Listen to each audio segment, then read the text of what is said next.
7h, 9h, Europe 1 matin. L'édito politique sur Europe 1 avec le Figaro. Bonjour Vincent Trémollet de Villers. Bonjour Dimitri, bonjour Anissa, bonjour à tous. Vincent. Mais t'as vu qu'on reparlera de Boualem Sansal dans les semaines qui viennent. Mais pour l'heure, on parle du Mercosur. La France devrait voter contre l'accord de libre-échange aujourd'hui à Bruxelles, sans que son vote d'ailleurs ait un effet sur le processus d'adoption du traité, puisqu'Emmanuel Macron, Vincent, n'a pas réussi à réunir une minorité de blocage. Oui, vous connaissez Dimitri la différence entre le drame et la tragédie. Le drame oppose un bien et un mal, et la tragédie ne propose que des mauvais choix qui seront nocifs pour celui qui les prend. Eh bien, le Mercosur, pour Emmanuel Macron, c'est une tragédie. S'il avait choisi de suivre l'Europe et d'approuver le traité, il aurait évité d'être mis en minorité, mais pris le risque d'une grave crise politique et sociale, un gouvernement probablement censuré et l'exaspération des agriculteurs. Il a donc choisi l'autre mauvaise solution, c'est-à-dire exprimer l'opposition de la France au Mercosur, ce qui n'aura aucune conséquence sur le processus d'adoption du traité, mais lui permettra de dire à l'opinion publique qu'il a fait ce qu'il a pu. Emmanuel Macron, qui s'est fait le chantre de la souveraineté européenne, est donc contraint de se soumettre à la décision contraire d'une majorité qualifiée. Les défenseurs du chef de l'État diront qu'il accepte les règles du jeu européen.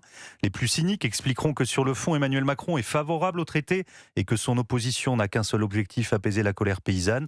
On peut dire ce qu'on veut, Dimitri, mais la perception commune de l'histoire du Mercosur, c'est celle d'une France faible dans une Europe qui décide contre les intérêts de notre pays. Alors cette histoire de Mercosur, Vincent, elle est vieille de 25 ans. Qu'est-ce qu'elle recouvre selon vous ? C'est l'histoire d'un pouvoir qui a perdu le pouvoir. Il a commencé par déléguer sa souveraineté aux instances européennes pour les questions commerciales et agricoles. Il a soutenu à demi-mot un traité de libre-échange qu'il refuse aujourd'hui avec toute l'éloquence des démagogies de circonstance. Il a menti à Bruxelles, il a menti aux agriculteurs, il a menti aux électeurs, il s'est menti à lui-même. Il se trouve emporté dans le siphon de ses mensonges. Le traité de Mercosur aujourd'hui n'est plus un texte commercial. On pourrait discuter de ce qu'il nous fait gagner, de ce qu'il nous fait perdre, mais la discussion est close avant même d'avoir commencé. Pourquoi ? Parce que les défenseurs officiels du traité se sont tellement trompés sur d'autres sujets qu'ils sont devenus inaudibles. Le Mercosur, c'est devenu un symbole politique qui, malgré lui, cristallise des années de renoncement, de confusion, de court-termisme, de double discours.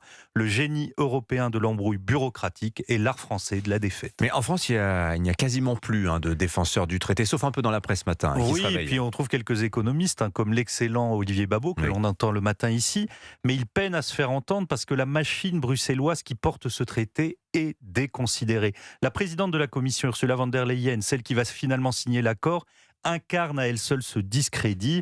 Il faut dire qu'elle compte à son passif la destruction méthodique de l'industrie automobile, la décroissance énergétique avec pendant trop longtemps une hostilité sourde au nucléaire, la névrose normative sous couvert d'écologie, c'est-à-dire le fameux Green Deal, tous les carcans de vigilance, de transparence, de précaution qui entravent nos entreprises, le politiquement correct en guise de politique.